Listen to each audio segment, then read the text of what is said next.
Hey everyone.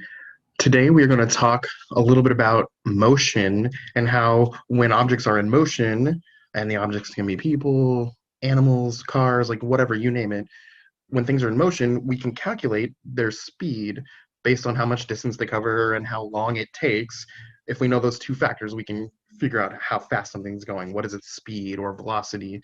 So that's what we're going to look at today. I'm going to give you a few facts, and then we're going to look at how to calculate that speed, and then we're going to take um, what we know about how to calculate it, and I'm going to show you the way that you guys are going to calculate it and all the steps you'll need to take to get 100% of the points when you do any of these problems. So first, let's just jump right in and talk about motion. When things are moving, we got to think about what's called a frame of reference. When an object changes position with respect to a frame of reference, we call that object being in motion. So I don't know if you looked at a table that's right in front of you and there's a book sitting on the table. Where that book is sitting is its frame of reference. If you walk over there and move the book, it is no longer sitting in the same spot. So, because it is not sitting at that area that we call a frame of reference, we know that it is in motion. When objects are no longer in the same position that we consider the frame of reference, we know that motion happened. And that's what we're going to get into here. So, motion is defined as an object's change in position relative to that reference point. And then the reference point or the frame of reference is how we figure out an object's location based on where it was and where it is now. So that's what those mean. That's how we know something's in motion. Also, when something is in motion, it can either be considered having moved a certain distance. But there's also something that we call a displacement when objects move. So let's look at the difference between those two vocabulary words as well. Distance would be the entire path that's taken. So if you look at this example, you have some soccer players and there's a soccer field, and the yellow line indicates the entire distance covered by the runner that's running around the field here. So the distance would be the entire path, like everywhere he went. Now, displacement is the change in position of an object, and it's usually, or it's going to be considered the shortest distance between the starting point and the stopping point. So they put a black arrow here. Displacement is just the shortest distance between where he started and where he stopped. So you can see, even though he traveled a pretty big distance with this yellow arrow all the way around the soccer field, the displacement from where he started and where he stopped, it's much shorter. Um, Here's another little hint. Let's say this runner on the soccer field, if he ran all the way around the field, and let's say his finishing point isn't right here where it shows you in the picture, but his finishing point is exactly where he started, what do you think his displacement would be at that point? If you said 0, that would be correct. If your starting point and your stopping point is the exact same spot, your distance is still really big. It's still every step you took, but your displacement is only the difference between where you started and where you stopped. So if you stop in the same exact spot, displacement is 0. So just know the difference between those two words. It might pop up on an assignment or a quiz. Distance is the entire path. Displacement is the shortest distance between the two starting and stopping points. And displacement is 0 if you stop exactly where you started. Okay, now we're going to look at speed and velocity. Essentially and mathematically, it's the same thing, but there's one key little difference, and I'll point that out here in a second. So what's the difference between speed and velocity? Speed tells us how fast an object moves, and velocity tells us how fast it moves, but it also includes the direction.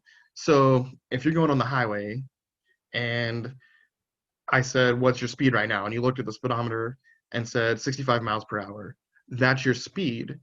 If you said 65 miles per hour traveling east, well, that's a velocity because you included the direction. So I could give you a giant list of numbers, and if it said 65 miles per hour, and I asked you, is this speed or velocity, you would say speed. If it said 35 miles per hour south, you would tell me that's velocity. There's no mathematical difference whatsoever, but if it includes the direction, that is a velocity. So keep that in mind. Now, speed, this is what we're going to learn how to calculate today. There is a mathematical formula that goes along with it, and you can see it right here. It says speed is the distance traveled divided by the time interval in which the motion occurred. So speed equals distance divided by time. Think about when you're on the road in a car, miles per hour, distance per time. When we use the metric system, which is how we will do this in class, most commonly you're going to see meters per second, but you might see kilometers per hour. And even if we did see miles per hour or miles per minute or whatever the case may be, if it's a distance divided by a time, that's a speed. The units are going to be different. Like meters divided by seconds is going to be meters per second. Miles divided by hour, that's going to be miles per hour. Kilometers divided by hours, that's kilometers per hour. So we're going to need to pay attention to our units, but that's the gist of it. If you take the distance divided by the time, you know how to calculate speed. Um, Velocity, again, you would calculate it exactly the same way. You would just pay attention to the question and include the direction in your answer. So it would be, I don't know, 37 miles per hour north. The second you place that direction in there, you have a velocity, not a speed. Again, mathematically the same, but they're different based on whether they include a direction or not. So please, please, please remember that. Okay. Now, speaking of reference points, velocity is described relative to a reference point. So we think of where we start and where we go. If you include a direction, you're telling me how you differed from your starting point. That's why velocity, we think of it as relative to a reference point. So directions described as positive or negative. Um, we'll get into that in the future. If you're looking at a graph, up and right are going to be positive, and then left and down would be negative. We're not going to worry too much about graphs. That's just a little fact for you right there. If you have more than one velocity and you put them together, like maybe you have a negative one and a positive one, the resultant velocity would be the overall velocity, and what would matter is the direction you're going in. Again, that's a little bit of facts. This time we're just going to mostly worry about the math. And when we do the math, which we're going to get into here in a second, there's going to be 5 steps that you guys take into consideration every time you do a math problem. And that's going to be for this week when we do speed.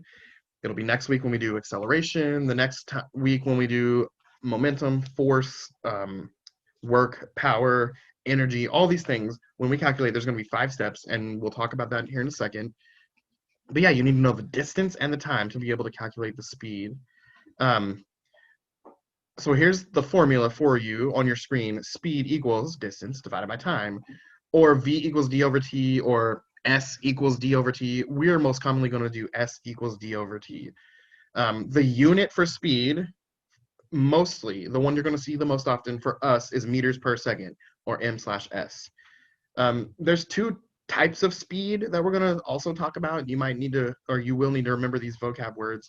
Constant speed, you're traveling equal distances in equal amounts of time. But a better way to think of that is it's a speed that does not change. Like think about if you're on the road in a vehicle and you put on cruise control, that's a constant speed. If you're only going 65 miles per hour the whole time, your speed doesn't change. You're doing equal distances in an equal amount of time. So constant speed is a speed that stays the same while you're measuring the speed. And then we have instantaneous speed. So that's the speed at a given point in time. So let's say you're on the track team and you're running around the track field and someone said, oh man, what was that runner's speed at exactly 3/4 of a mile? Well, whatever his or her speed was at 3/4 of a mile, let's say they were going, I don't know, 3 meters per second. Maybe that's a number, but let's just go with that number. If it was 3 meters per second at the 3/4 mile mark, that would be that instantaneous speed, because it's whatever the speed is at a specific given time. So constant speed is speed that doesn't change. Instantaneous speed is speed at a specific given moment in time. Okay, we are going to stop for a second and do some practice problems together. So at this point, it would be cool if you got out a sheet of paper and a pencil and we will work through some practice problems together. And I'm going to show you all of the steps required to get the points for any of these math assignments that come up with calculating things for our physics unit. Um, so grab a pencil and a paper, and we're going to do that here in just a second. And then we're going to come back and talk about how you could look at a graph. And I'm not talking about calculate a graph, but just look at a graph and tell me what kind of speed you're looking at. We'll do that after we practice our problems. Okay, guys, the practice problems that we're going to work through are actually from this week's assignment. So if you want to open up that document and have some paper and a pencil ready, I'm going to go through some problems that are actually from that exact homework assignment. So I will tell you which ones we're doing. We're going to do one of each different kind, so we'll do 3 together. I'm also going to show you all of the steps that it's going to take for you to get all of the points for each problem. So pull up that assignment, and first let's look at question number 1. The first set of questions, you're calculating speed. Now the thing about calculating speed is there are the same variables no matter what. Speed equals distance divided by time. But what if the question asked you, how long did it take? So they give you a speed and they give you a distance. Well, now I got to figure out time. All you got to do is change the formula, and I'm going to show you that. Same with distance. Oh no, they give me a speed and they give me a time, but they want to know what the distance was. You change the formula a little bit. So for each one, you're going to have a specific formula. For question number 1, which is going to be our first example here, the question asks you, if a car travels 400 meters in 20 seconds, how fast is it going? Well, for each problem, you are going to do 5 things for me. First, I'm going to mark that we're doing question number 1. The first thing that you're going to do for me is tell me what formula you're going to use. And if they're asking for speed, you're going to put speed equals distance divided by time. So there is your formula, okay? Next, they're going to ask you, what are the variables? So that's step 2. You're going to tell me what distance in this problem equals and what time in this problem equals. In this case, distance was 400 meters and time was 20 seconds. So we're going to write down 20 seconds. So far we've got the formula, the variables. Next, I'm going to need you to set up the problem. So speed equals 400 meters divided by 20 seconds. So let's see, what do we got so far? Formula, variables, math. Now we need an answer. You got to tell me what 400 divided by 20 is. And hopefully you can figure that out. Or if you have a calculator, 400 divided by 20 is 20. So now we have formula, variables, math, answer, and the 5th part to get all 5 points for each problem is what is the unit. And when you do meters divided by seconds, your unit is simply meters per second.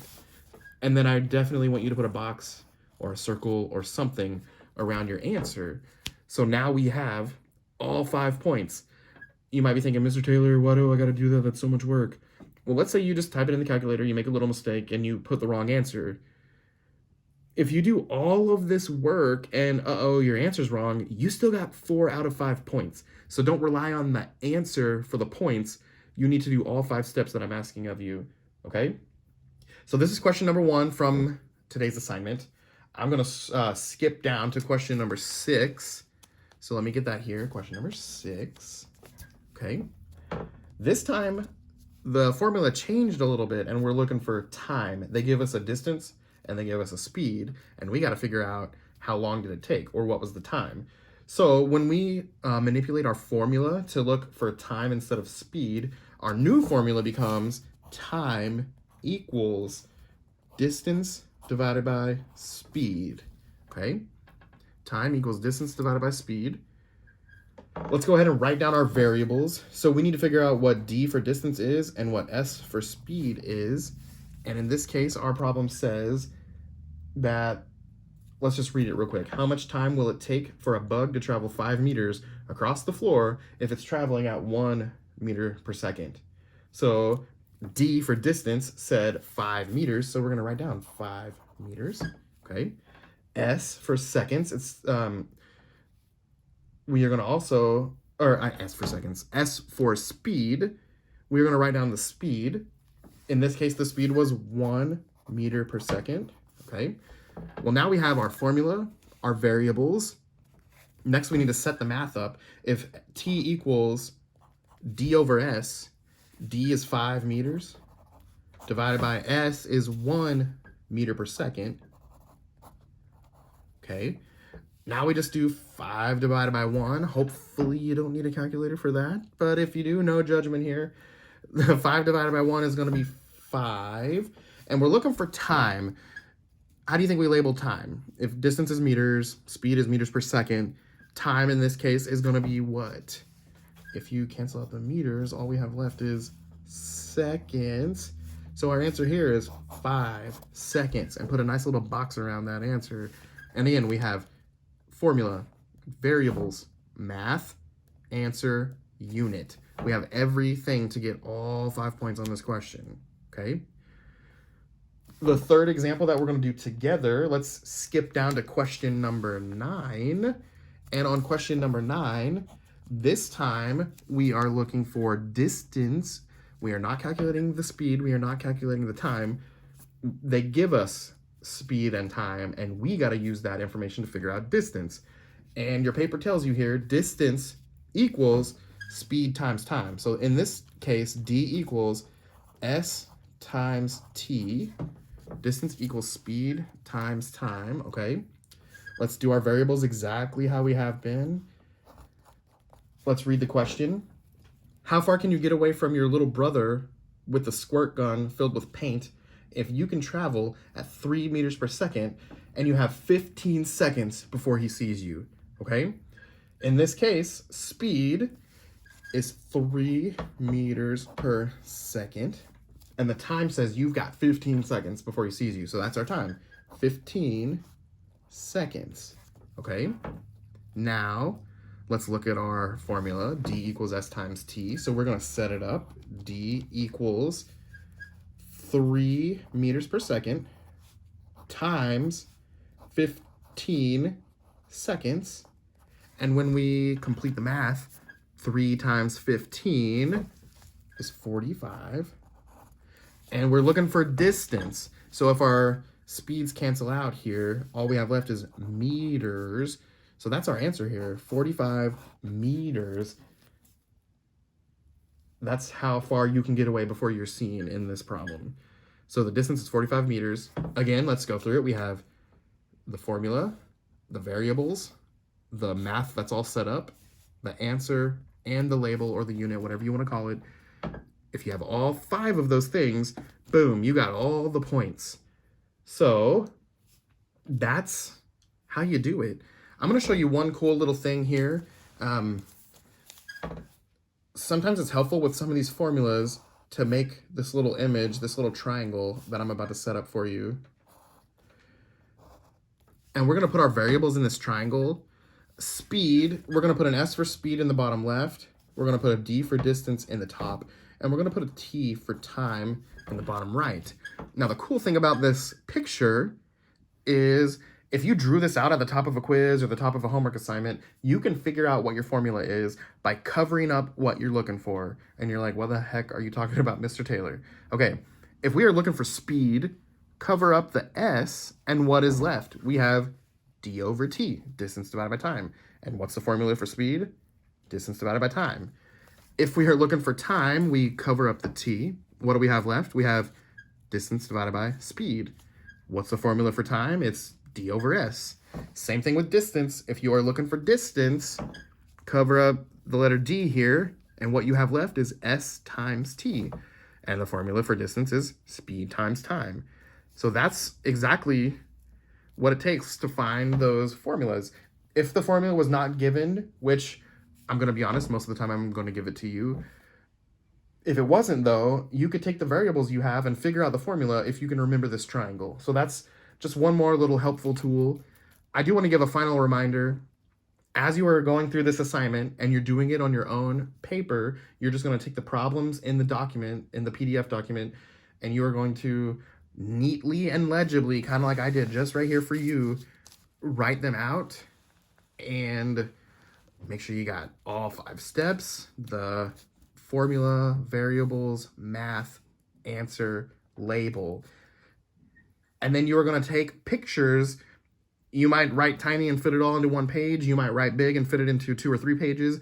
I don't care. Either way is perfectly fine. But you're going to take pictures of your work and upload those pictures and place them in your Google Doc on Classroom and submit the Google Doc. And that is how you will get your grade for this.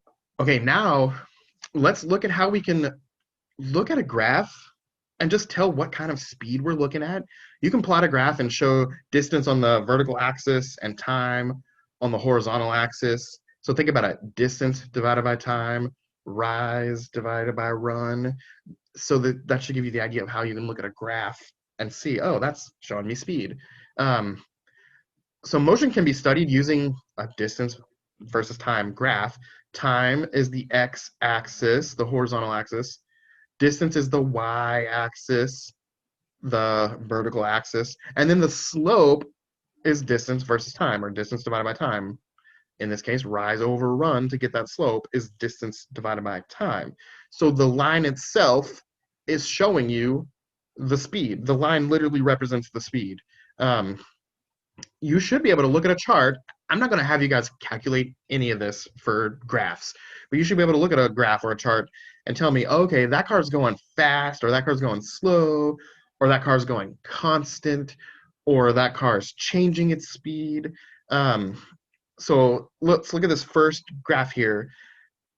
And when it goes up quickly, that's a fast moving car. That car's moving fast.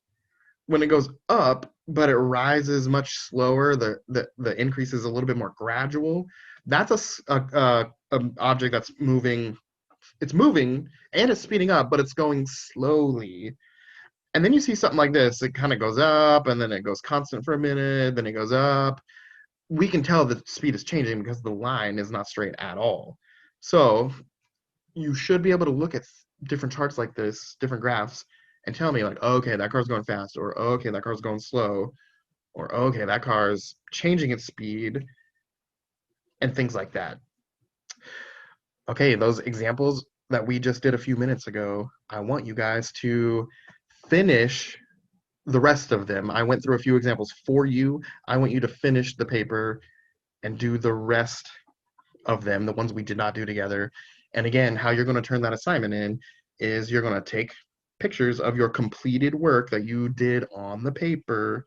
You can take the pictures with your phone or your Chromebook. The best way to do it on your phone is to email it to your school email, and then you can save it and then paste it right in the Google Doc. If you do it on your Chromebook, you can just place it right in. So take pictures of your completed work. Make sure your work is neat and organized and legible. I need to be able to read it. And then you are going to insert your pictures. It might be more than one, and that's totally fine. Insert those pictures into that Google Doc, and then click submit. And that way you'll get graded for doing this. If you have any questions, as always, please send me an email and let me know how I can help you.